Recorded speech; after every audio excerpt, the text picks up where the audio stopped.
Dictation 100 शब्द प्रति minute start होगा 5 सेकंड बाद।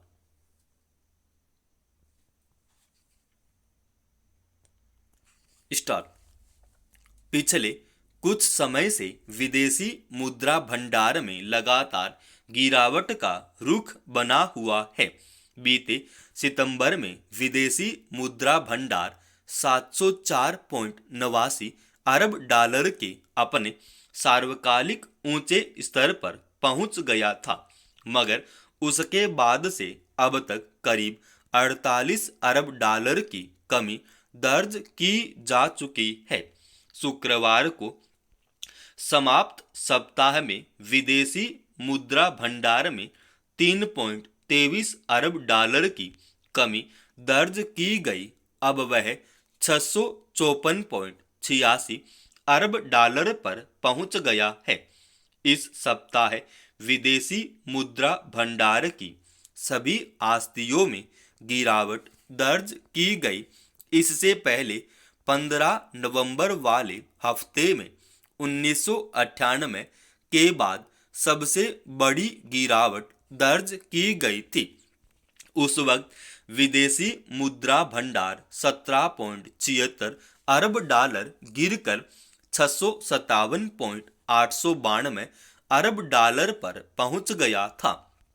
इस तरह विदेशी मुद्रा भंडार में लगातार गिरावट की मुद्रा स्वाभाविक रूप से सरकार के लिए चिंता का विषय है। उधर डॉलर के मुकाबले रुपए की कीमत भी लगातार गिर रही है। पिछले महीने रुपए की कीमत गिरकर 84.41 के अपने सार्वकालिक निचले स्तर पर पहुंच गई थी। विशेषज्ञों का कहना था कि रिजर्व बैंक रुपए की कीमत में गिरावट को रोकने के लिए विदेशी मुद्रा भंडार से डॉलर निकाल कर बेच रहा होगा। विदेशी मुद्रा भंडार की मजबूती से न केवल आर्थिक संकट के समय सुरक्षा का भरोसा बना रहता है, बल्कि इससे अर्थव्यवस्था की बेहतरी का भी संकेत मिलता है। इसमें गिरावट की कई वजहें होती हैं। विदेशी मुद्रा भंडार में कमी से जाहिर होता है कि विदेशी निवेशक अपने हाथ खींच रहे हैं। नवंबर के तीसरे हफ्ते में भारी गिरावट दर्ज हुई तो उसकी बड़ी वजह यही थी। अमेरिकी राष्ट्रपति चुनाव के नतीजे आते ही विदेशी निवेशकों ने अपने पैसे निकालकर अमेरिका का रुख कर लिया। जाहिर है इसका असर विकास परियोजनाओं पर पड़ता है। सरकार एक ओर तो प्रत्यक्ष विदेशी निवेश बढ़ने का दावा करती है, दूसरी ओर उसके विदेशी मुद्रा भंडार में सीजन दर्ज हो रही है। विशेषज्ञों का यह कयास निर्मूल नहीं है कि रिजर्व बैंक ने विदेशी मुद्रा भंडार से डॉलर बेचकर रुपए की गिरती कीमत को रोकने का प्रयास किया। इसके अलावा विदेशी भंडार पर सबसे बुरा असर व्यापार घाटा बढ़ने की वजह से पड़ता है। छिपी बात नहीं है कि तमाम दावों के बावजूद निर्यात घटा और आयात बढ़ा है। इस अंतर को रोकने के लिए सरकार ने घरेलू उत्पाद को प्रसर देने का प्रयास किया, मगर उसका बहुत लाभ नजर नहीं आया। हालांकि भारतीय विदेशी मुद्रा भंडार अभी इतना कमजोर नहीं है कि उसे लेकर चिंता की जाए। सरकार ने संसद में कहा भी कि अनेक अन्य देशों की तुलना में भारत का विदेशी मुद्रा भंडार सुदृढ़ है। दुनिया का चौथा मजबूत विदेशी मुद्रा भंडार है, मगर जिस तरह इन दिनों महंगाई का रुख ऊपर की तरफ बना हुआ है। विकास दर में असंतुलन दर्ज हो रहा है। प्रति व्यक्ति आय नहीं बढ़ पा रही। दुनिया के कई देशों में संघर्ष के चलते आपूर्ति श्रृंखला गड़बड़ हो गई है। सरकार अपने विकास लक्ष्य की तरफ बढ़ पाने में कुछ थकान महसूस करने लगी है। उसमें विदेशी मुद्रा भंडार का कमजोर होना मुश्किलें तो खड़ी कर ही सकता है। लंबे समय से निर्यात बढ़ाने की सलाह दी जा रही है।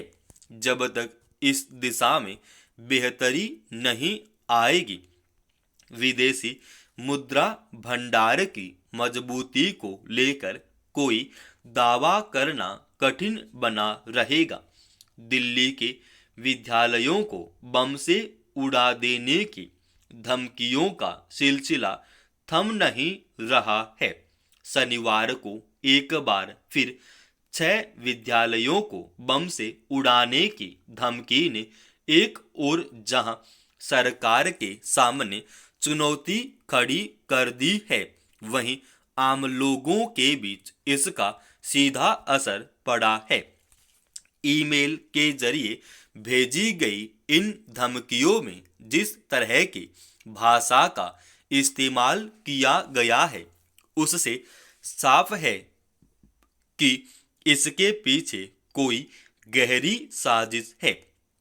पिछले कुछ समय से इस तरह के धमकी भरे ईमेल भेजने का सिलसिला सा बन गया है, मगर बीते एक हफ्ते में यह तीसरी घटना है जिससे जाहिर है कि ऐसी धमकियों की अनदेखी या इनके प्रति लापरवाही नहीं बरती जा सकती।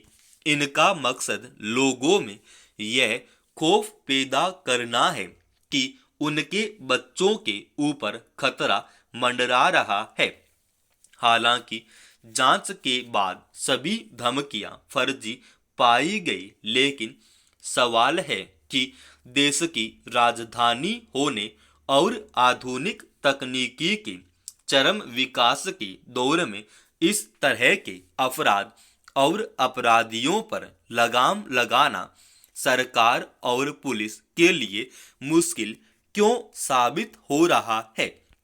सरकार अक्सर साइबर सुरक्षा के लिए व्यापक तंत्र होने और आपराधिक घटनाओं पर हर स्तर से निगरानी करने तथा आरोपियों की धरपकड़ को लेकर बढ़ चढ़कर दावा करती रही है, मगर आए दिन ईमेल के जरिए स्कूलों को बम से उड़ा देने और व्यापक नुकसान पहुंचाने की धमकियां क्या बताती हैं।